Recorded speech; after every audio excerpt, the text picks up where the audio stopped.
পর্দা কেবল এক টুকরো কাপড় নয়, এটি মহান আল্লাহর দেওয়া একটি লাইফস্টাইল। মাথায় কিংবা মুখে এক টুকরো কাপড় ঝোলানোর নাম পর্দা নয়। পর্দা হলো নিজের সৌন্দর্যকে প্রদর্শনী থেকে আড়াল রেখে শালীন থাকা।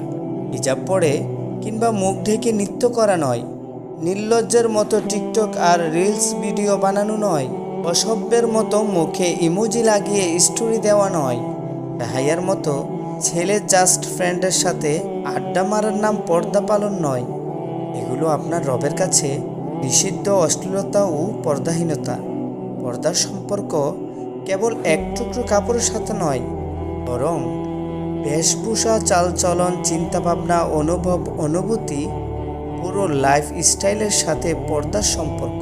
ফলে এটাকে এক টুকরো কাপড়ের মধ্যে সীমাবদ্ধ করে পর্দার বিধানের সাথে অন্যায় আর বিদ্রুপ করবেন না। আচার আচরণ আর মেলামেশার ক্ষেত্র থেকে পর্দার প্রতিফলনকে ধ্বংস করে পর্দার এই বিধানকে অসম্মান করবেন না।